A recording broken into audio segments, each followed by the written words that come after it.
Hello everyone, welcome to our channel Ivy Legal.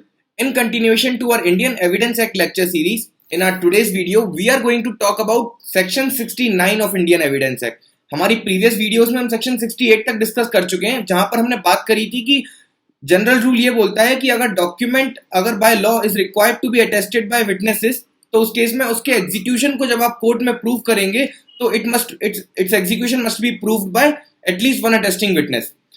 तो अब वहीं से डिराइव होता है सेक्शन 69.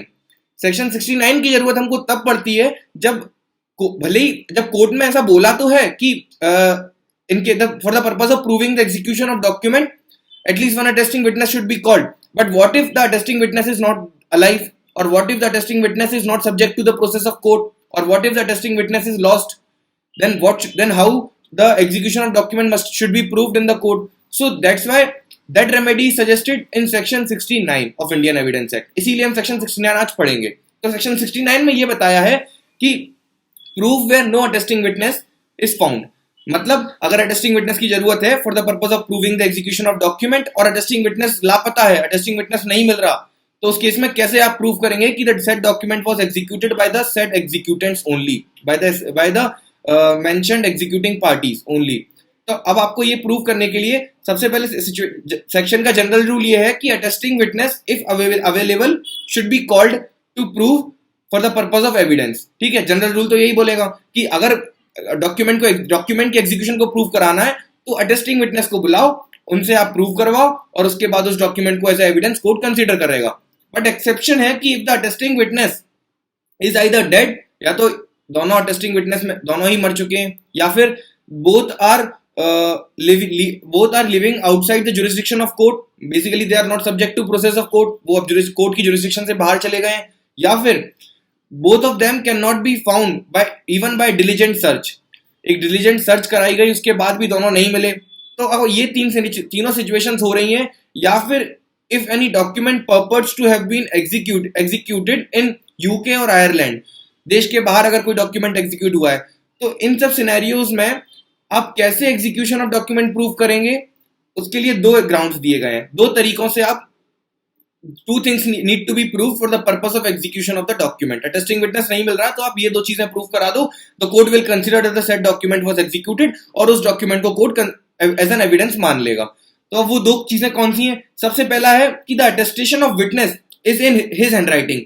मतलब कि जो डॉक्यूमेंट में अटेस्टेशन हुआ है विटनेस का वो उसी की हैंडराइटिंग में था. आप बेसिकली कंपेयर करा दो कोर्ट में किसी और डॉक्यूमेंट के थ्रू कि जो अटेस्टिंग विटनेस ने कोई अपनी हैंडराइटिंग में और डॉक्यूमेंट लिखा होगा और अटेस्टिंग विटनेस ने कुछ सिग्नेचर किया होगा इस डॉक्यूमेंट पे, उन दोनों की हैंडराइटिंग आप कंपेयर करा दो तो कोर्ट के सामने ये प्रूव हो जाएगा कि the said that the attestation of the witness was in his handwriting only.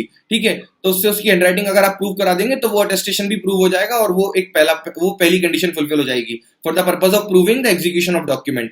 Second condition होगी कि the sign of person executing the document is in the handwriting of that person only. मतलब जो executant जो sign करेगा, कोई भी deed जब बनती है, एग्रीमेंट जब बनता है, लास्ट में दो गवाही होते हैं, जो दो अटेस्टिंग विटनेस होते हैं जो साइन करते हैं, और दो पार्टीज होती हैं जो अग्रीमेंट की वो साइन करती हैं. तो सेकंड कंडीशन इज कि जो पार्टीज हैं जो अग्रीमेंट की जो साइन कर रही हैं, the executants, the signature of the executant must be in the handwriting of the executant himself. अब उनका भी यही है कि उनके कोई अदर डॉक्यूमेंट जिसमें उसके सिग्नेचर वैलिड माने गए हैं, उस डॉक्यूमेंट को और इस डॉक्यूमेंट को दोनों को आप कंपेयर करा के प्रूव करा दो कोर्ट में कि handwriting is same, thereby the signature in the said document is similar to the is similar and matches with the handwriting of the executant. So दोनों कंडीशन प्रूव हो गई. पहला, attestation is in the handwriting of the attesting witness. Second, the signature of the executant is in the handwriting of the executant himself.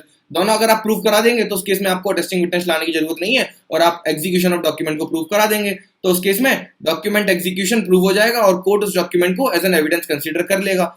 हम ये बात इसलिए कर रहे हैं क्योंकि अटेस्टिंग विटनेस लापता है. अगर अटेस्टिंग विटनेस मिल जाता है तो एज पर सेक्शन 68 आप उसको कोर्ट उसमें दोनों में से किसी एक को बुलाएगा और उसके बाद वो गवाही देगा और वो एग्जीक्यूशन ऑफ डॉक्यूमेंट को प्रूव कर देगा, उस एग्जीक्यूशन ऑफ डॉक्यूमेंट को अग्री कराएगा, प्रूव करेगा और कोर्ट उसके बाद उसको एविडेंस कंसीडर कर लेगा. So this was all about section 69. अब हम बात करेंगे सेक्शन 70, 71, 72 हमारी अगली वीडियोस में, and that's how we will complete our Indian evidence act lecture series. अगर आपको कोई भी डाउट है तो आप कमेंट सेक्शन में मेंशन कर सकते हैं। अगर आपको वीडियो पसंद आई, don't forget to subscribe our channel and hit the bell icon for regular updates. Goodbye, thank you.